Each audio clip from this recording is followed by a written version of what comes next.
పేగుబంధమైన కార్యకర్తలకు నమ్ముకున్న సైనికుల కంటే ఇది ఎక్కువ కాదు అని చెప్పి ఈరోజు కేసీఆర్ గారి నిర్ణయం తీసుకున్నారు. నిజంగా వారి నిర్ణయానికి మేమందరం కూడా మనస్ఫూర్తిగా హర్షిస్తున్నాం. ఇది ఒక సాహసోపేతమైన నిర్ణయం.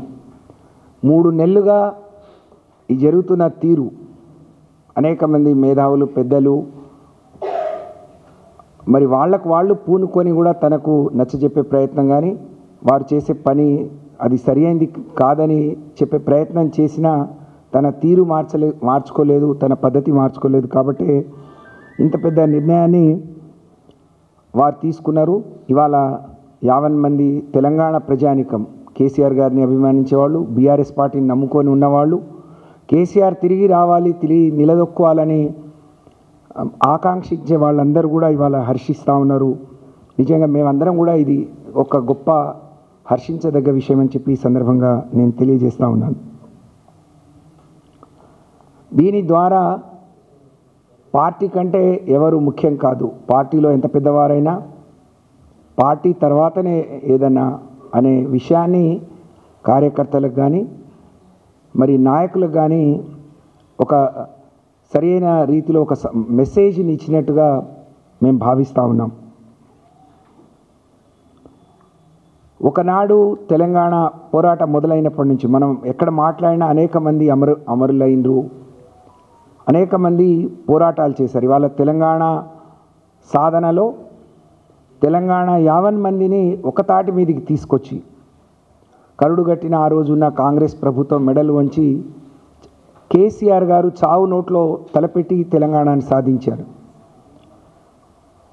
సాధించుకున్న తెలంగాణను 10 ఏళ్ళు ఒక తండ్రి మనసుతో ఒక కుటుంబ పెద్ద ఆ కుటుంబ బాగు కోసం, తన కన్న పిల్లల కోసం, సమాజంలో ఆ కుటుంబం గౌరవంగా ఉండాలని కోరుకున్నట్టే ఈ రాష్ట్రం దేశంలో అగ్రభాగాన ఉండాలి. అభివృద్ధి అంటే ఏదో మేడలు కట్టడం, రోడ్లు వేయటం కాదు. ప్రతి పేదవాడు సంతోషంగా ఉండాలి, కడుపు నిండా తినాలని ఆలోచించి వారు అనేక కార్యక్రమాలు తీసుకున్నారు. ఇంత గొప్ప నాయకుడు ఇవాళ 20 నెలలకే ప్రజలందరూ గుర్తించి తిరిగి కేసీఆర్ గారు లాంటి నాయకుడు తెలంగాణకు అవసరమని చెప్పి గుర్తిస్తున్న క్రమంలో మరి కవిత గారు మాట్లాడిన మాటలు నమ్ముకున్న నాయకులను, ప్రజల్ని కూడా ఎంతో మానసిక వేదనకు గురి చేసింది.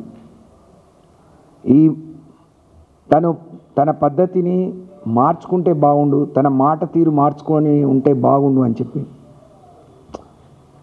మొన్న మరి నిజంగా వారు నిన్న మాట్లాడినప్పుడు అవి చూస్తే మాకు చాలా బాధ అనిపించింది. ఒకవైపు పార్టీలో కేసీఆర్ గారి తర్వాత కేసీఆర్ గారికి కుడి భుజం ఎడం భుజాలుగా మరి హరీష్ రావు గారు, కేటీఆర్ గారిని మేము అందరం భావిస్తాం. కొన్ని రోజులు కేటీఆర్ గారిని ఉద్దేశించి కొన్ని మాటలు మాట్లాడారు. నిన్న కొత్తగా మళ్ళీ హరీష్ రావు గారి గురించి వారు